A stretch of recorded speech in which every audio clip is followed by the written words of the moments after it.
إن الحمد لله نحمده ونستعينه ونستغفره ونعوذ بالله من شرور أنفسنا وسيئات أعمالنا.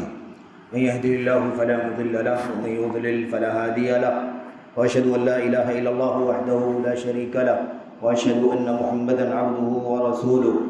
أما بعد فإن خير الحديث كتاب الله، وخير الهدي هدي محمد صلى الله عليه وسلم، وشر الأمور محدثاتها، وكل محدثة بدعة، وكل بدعة ضلالة، وكل ضلالة في النار. أعوذ بالله من الشيطان الرجيم. بسم الله الرحمن الرحيم.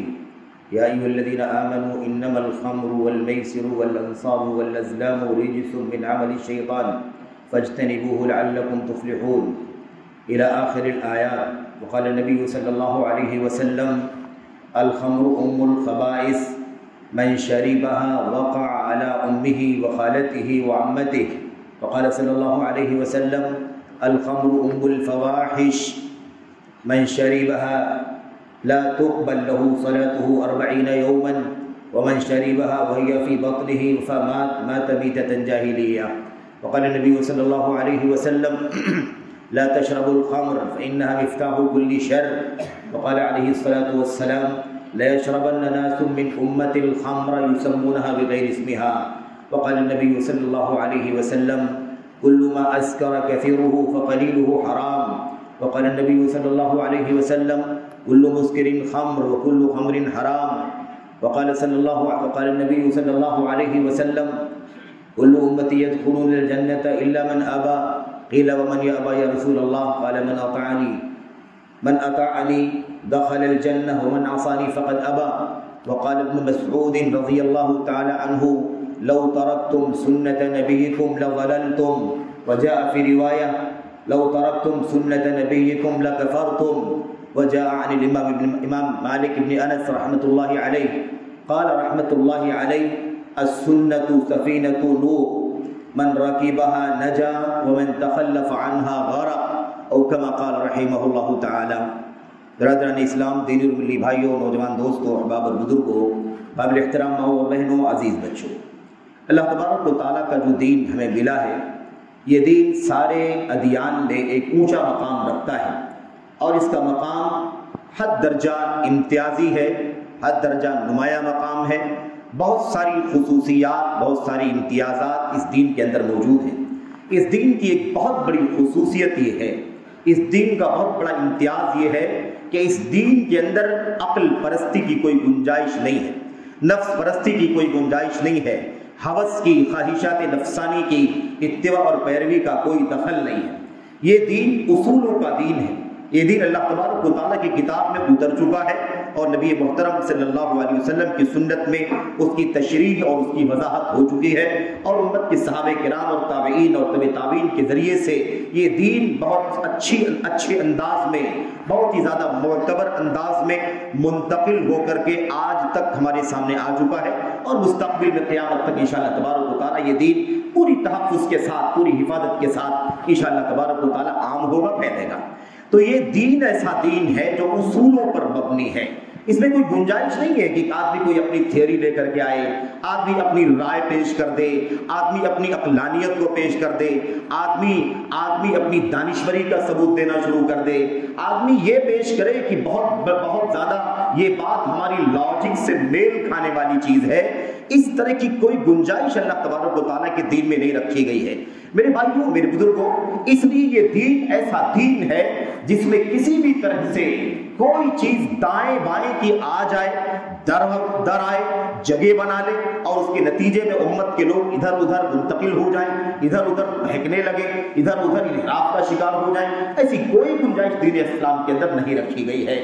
میرے بھائیوں، میرے بزرگوں، آج اس دنیا کے اندر تقریباً ہر طرح سے اسلام کے خلاف، مسلمانوں کے خلاف اور مسلمانوں کے ہر طبقے کے خلاف ایک طوفان کھڑا کر دیا گیا ہے.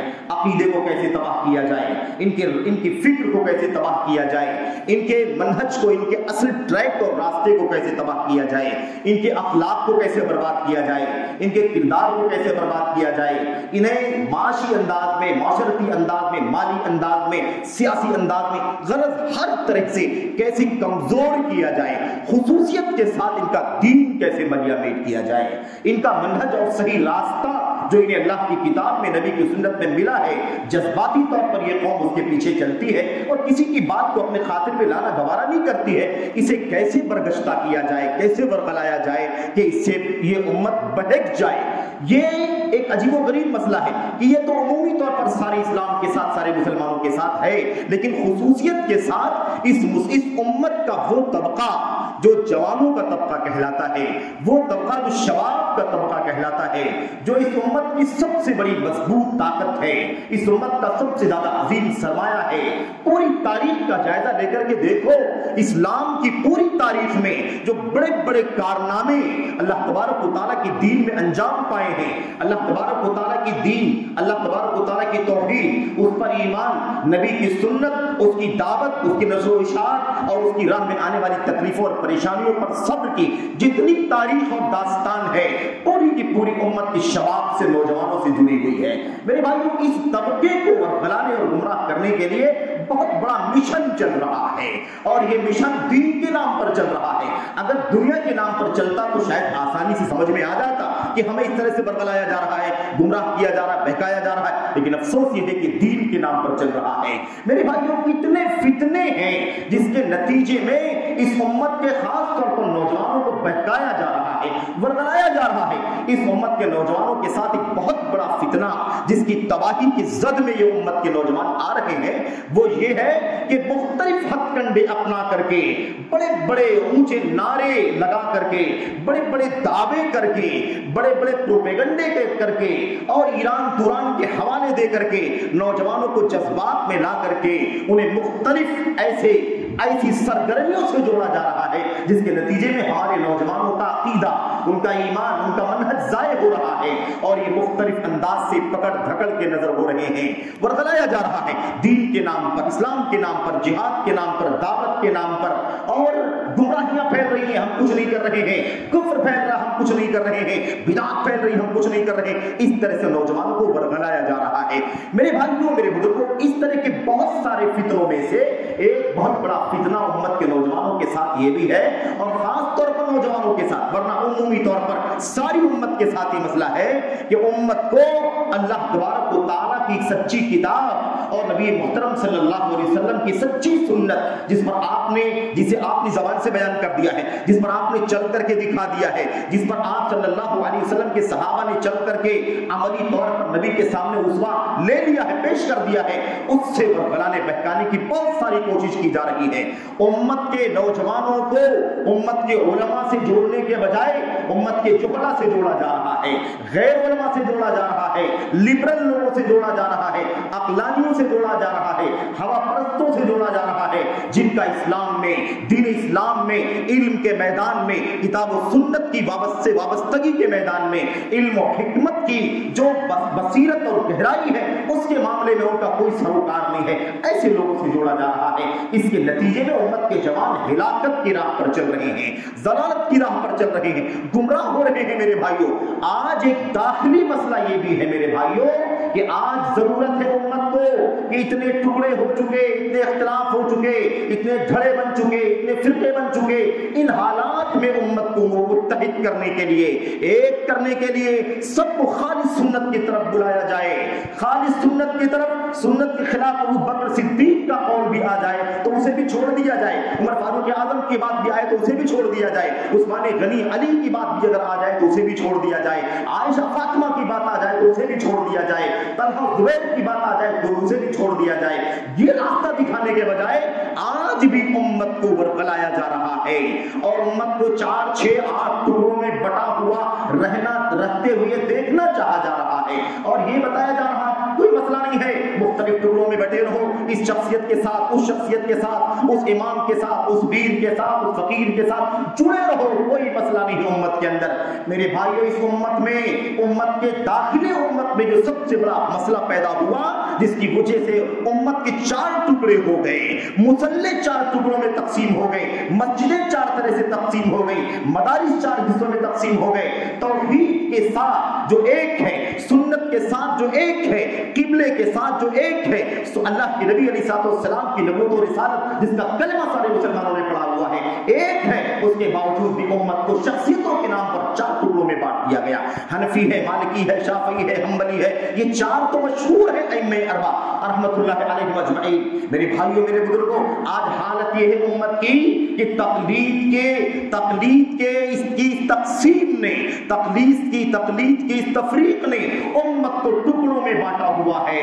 میرے بھائیوں، نام اسلام کا سب لیتے ہیں، نام قرآن کا سب، نام سنت کا سب، نام صحابہ کا سب، نام ائمہ سلف کا سب لیتے ہیں، لیکن افسوس اپنی اپنی دیواروں کو چھوڑنے کے لیے کوئی تیار نہیں ہے۔ ایک بات سمجھ لو، ہلاکت کا، ضلالت کا سب سے بڑا سبب یہ ہے کہ لوگوں نے توحید کو چھوڑا، لوگوں نے محمد رسول اللہ صلی اللہ علیہ وسلم کی راہ کو چھوڑا، آپ کی سنت کو چھوڑا، آپ کی سیرت کو چھوڑا، آپ کے قول کو چھوڑا، آپ کے فعل کو چھوڑا، آپ کے ایک ادا کو چھوڑا، اس لیے امت گمراہی کے راستے پر چل پڑی۔ میرے بھائیو، اللہ واسطے اب بلا وجہ یہ نیا راستہ مت کھولو۔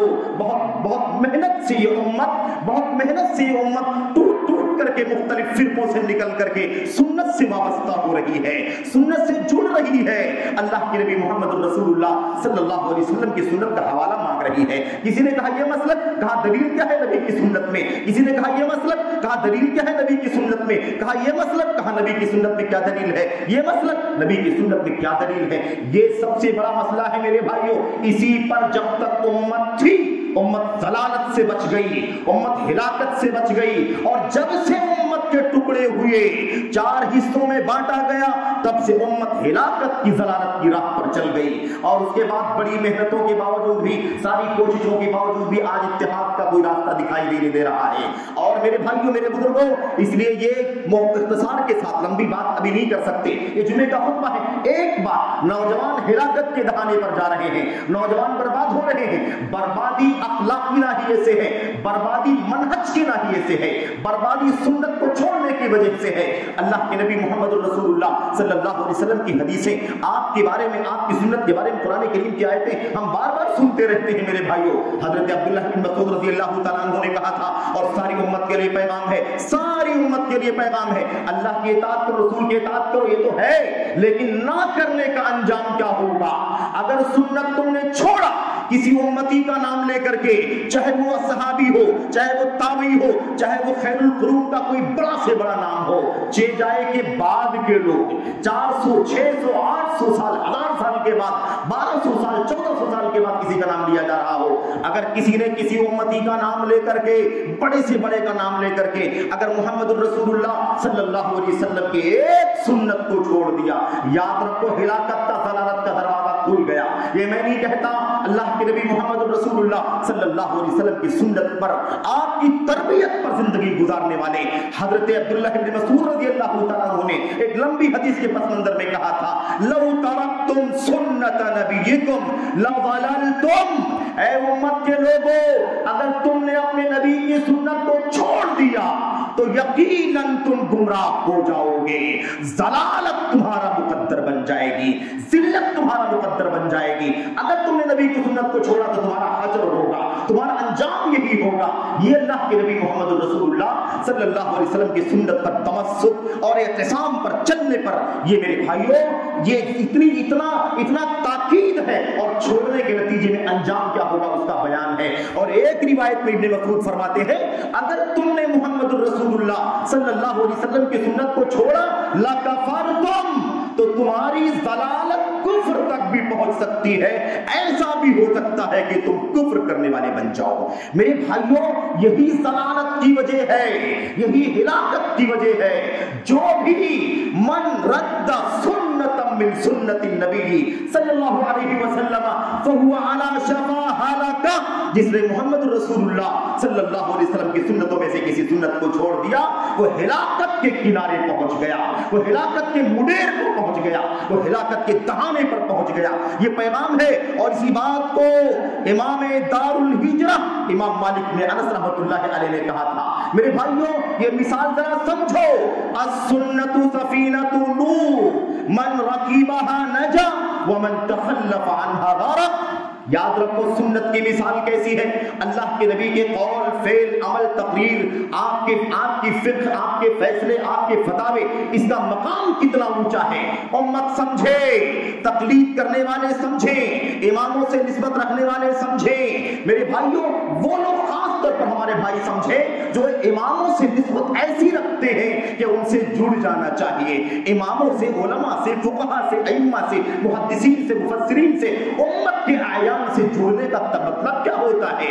مطلب صرف اتنا ہے کہ ان کے علم سے فائدہ اٹھانا، ان کی کتابوں سے فائدہ اٹھانا، ان کے فتاووں سے مراجعہ کرنا، ان کی تقریروں کو سننا، ان کی تحریروں کو پڑھنا، اس کے سوا، استفادہ کرنے کے سوا کسی سے ایسی وابستگی کی سنت چھوڑ دی جائے، ایسی وابستگی کی گرویدہ ہو جایا جائے، ایسی وابستگی امت میں محمد رسول اللہ صلی اللہ علیہ وسلم کے سوا کسی اور کے لیے روا اور جائز نہیں ہے۔ میرے بھائیوں، جس نے سنت کی مثال نوح کی کشتی کی طرح ہے۔ سنت کیسی ہے؟ سنت کی مثال نوح علیہ السلام کی کشتی جیسی ہے۔ جو اس کشتی میں سوار ہو گیا وہ نجات پا گیا، جو اس کشتی میں سوار ہونے سے پیچھے رہ گیا، اس کشتی میں سوار نہ ہوا، غرق، وہ غرقاب ہو گیا، ڈوب گیا۔ تو اگر نجات چاہتے ہو، اگر فتنوں سے بچنا چاہتے ہو، اگر ہلاکت سے، ضلالت سے بچنا چاہتے ہو، تو کبھی تقلید کے برگوبار سے نہ جڑنا، تقلید کی بندشوں سے وابستہ نہ ہونا۔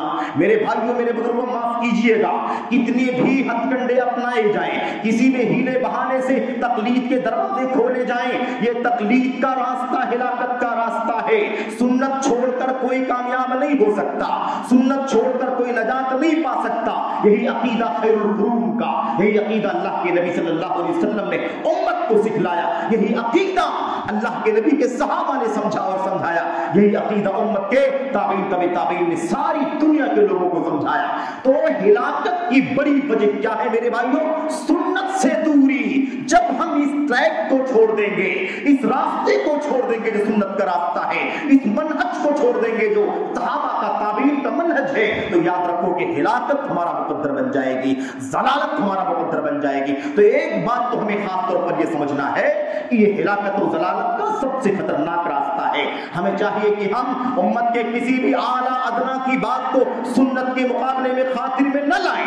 اللہ تبارک و تعالیٰ نے یہ مقام صرف اور صرف محمد رسول اللہ صلی اللہ علیہ وسلم کو دیا ہے کہ آپ کی بات کا انکار نہیں کیا جا سکتا، آپ کی کسی بات کو ٹھکرایا نہیں جا سکتا، رد نہیں کیا جا سکتا۔ اس کے مقابلے میں کیوں، چوں، چرا، کیسے، ایسے، ویسے، اس طرح کی کوئی بات نہیں لائی جا سکتی۔ یہ مقام محمد رسول اللہ صلی اللہ علیہ وسلم کا ہے۔ میرے بھائیوں، یہ تو عقیدے اور منہج کے اعتبار سے ہلاکت کی بنیادی وجہ ہے۔